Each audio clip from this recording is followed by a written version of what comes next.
Hello and welcome. I am Rajesh Kotti and you have just started watching the weekly edition of Bite the Bullet.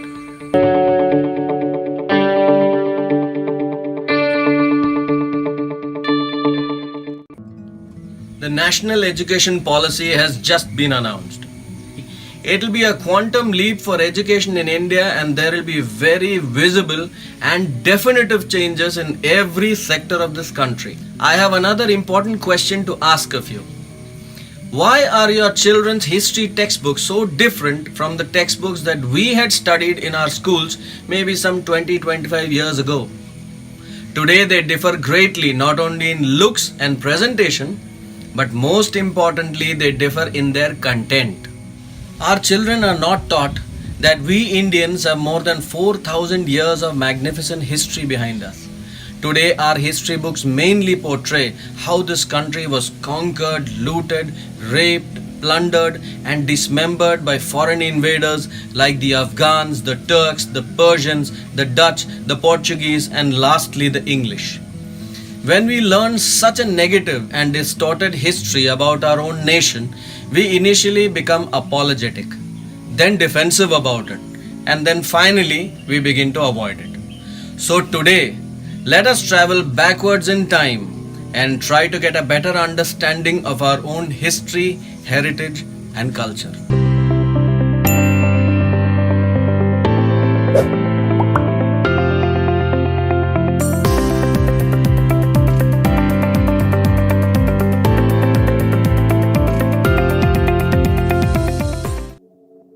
Basic history can be divided broadly into the prehistoric and historical age, which lasted for about 35,000 years.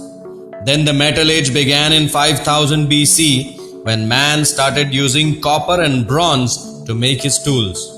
It is said that the Dravidian race began this age in India. They mastered the use of small boats and amazingly developed trade relations with distant countries like Babylon, Egypt and Greece. They spoke the Dravidian language, and do you know that modern day Kannada, Tamil, Telugu and Malayalam originated from this very Dravidian language.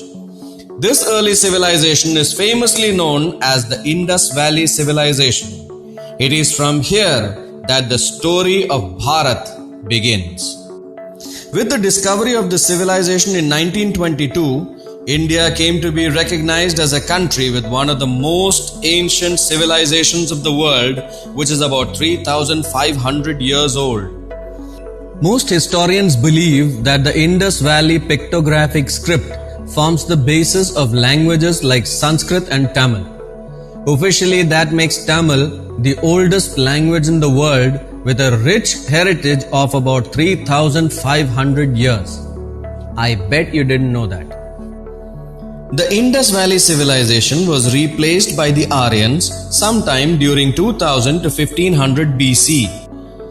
Many of the present day languages in North India like Hindi, Punjabi and Bengali originated from Sanskrit. Did you know that the great Indian epics like the Mahabharata and the Ramayana, which is presumed to have happened at this time, is written in Sanskrit? Evidence has also been found of a big battle that is supposed to have been fought between an Aryan clan called Bharatas and a confederation of 10 other Aryan clans, somewhat resembling the epic battle of Mahabharata. It is after the name of the victorious clan of the Bharatas that our country came to be called as Bharatvarsham or simply as Bharat. The word Bharata means Agni or fire in Sanskrit. The word also means one thing that is in constant search of information. By the 6th century BC, the Aryans had moved up to the plains of Narmada, where they founded 16 important kingdoms like Kosala, Gaushala, Kuru, Panchala, Surasena, Anga, Vanga, Magad, etc. Among these 16 great kingdoms, one kingdom, Magad, led by Emperor Bimbisar, rose to become a hugely powerful kingdom. His son Ajatashatru succeeded him and built the beautiful city of Patliputra. The city of Patliputra, which is modern day Patna, the capital of Bihar, remained the capital city of India for the next 1000 years. While all this was happening in the 6th century BC, Siddhartha Gautama, the Buddha, founded a new religion called Buddhism. At about the same time, another great saint named Vardhamana Mahavira founded Jainism in India.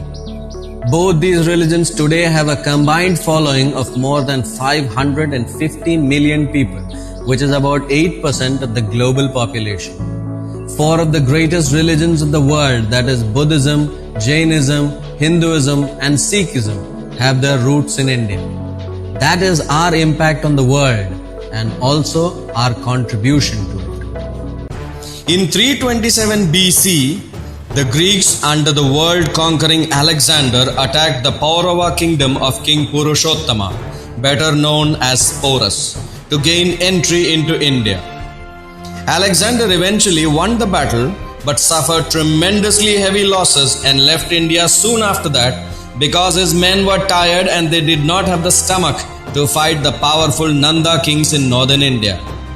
A broken and disappointed Alexander died on his way back home 2 years after he left India in Babylon in 324 BC. So even Alexander the Great finally met his match in India.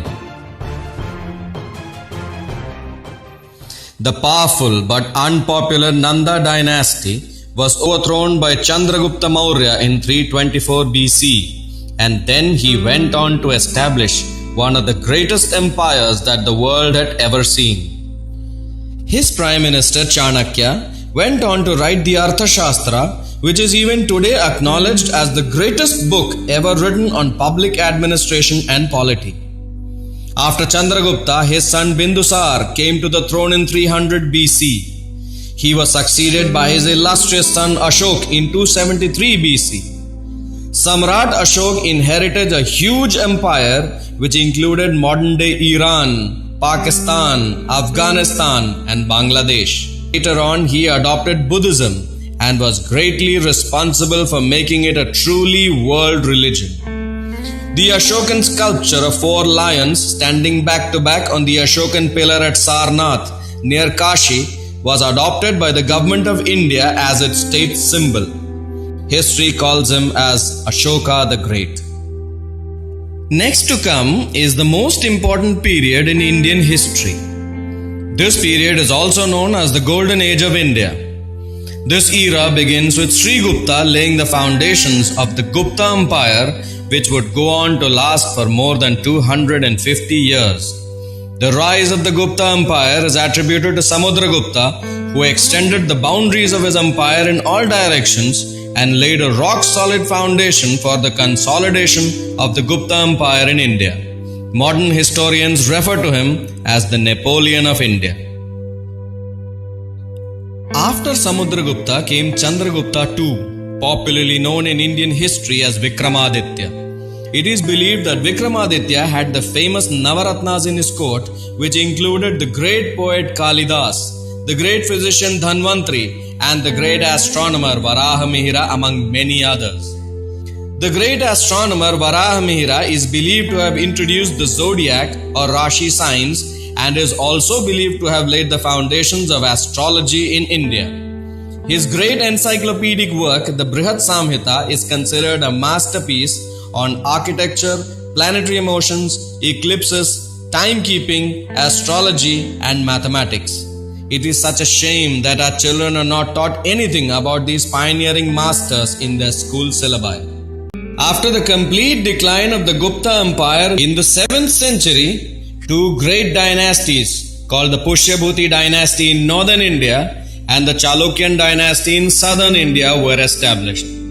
During the reign of the Chalukyan king Pulakesin II, the Chalukyan kingdom extended over most of central and southern India.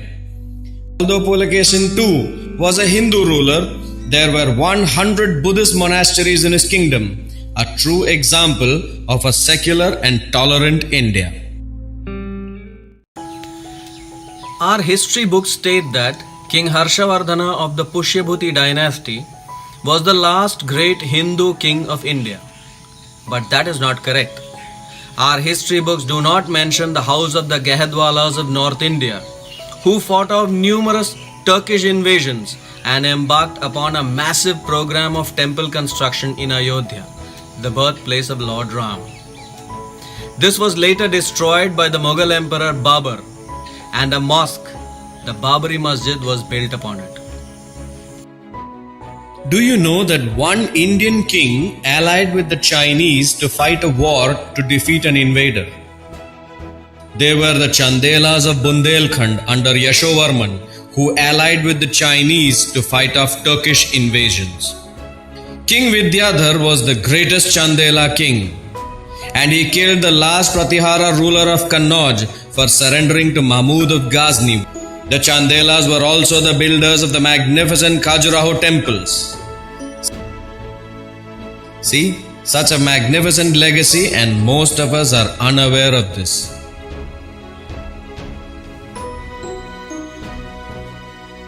The Parmars of Malwa, who included King Bhoja, one of the greatest kings of medieval India, repelled 3 Turkish attacks on India.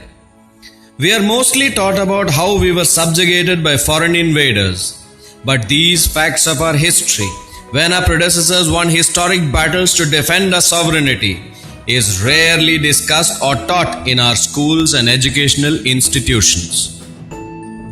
Eminent Chauhan kings like Arno Raja, Vigraha Raja and Ajaya Raja, who founded the city of Ajayameru, now known as Ajmer, all fought and defeated Turkish attacks on India.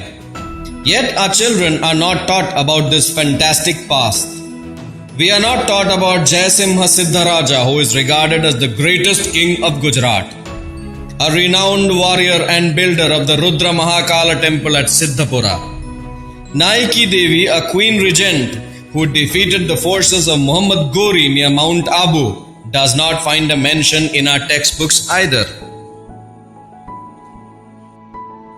Astonishingly, we are not taught about the famous Karkota dynasty of Kashmir, which boasted of rulers like Lalitaditya, who made the Karkota dynasty the most powerful in India after the Guptas. Avantivarman of the Utpala dynasty, who commissioned an engineering project for the drainage and irrigation of the Kashmir Valley, which not only provided relief to the valley from floods, but also increased the land under cultivation, is completely missing from our history books. We are not taught about the iconic Rudramadevi of the Kakatiya dynasty, who ruled for almost 35 years. Vested interests in India have propagated this idea that trade, arts, culture, military evolution, etc. suffered a distinct decline in the 3 centuries after the death of Harshavardhana. Nothing is farther from the truth. The evidence of the growth of urban centers and a flourishing economy in the kingdoms of the Pratiharas, Parmars, Chahamanas, among many others, show the sheer dynamism and the continual growth of the Indian subcontinent.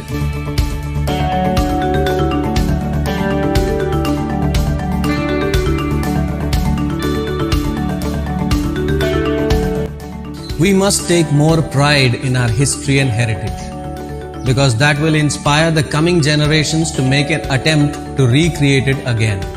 Our coming generations should understand that India is an idea, a culture, and when we take this as an identity and begin to take pride in it, only then can we hope to attain the status of a truly great nation.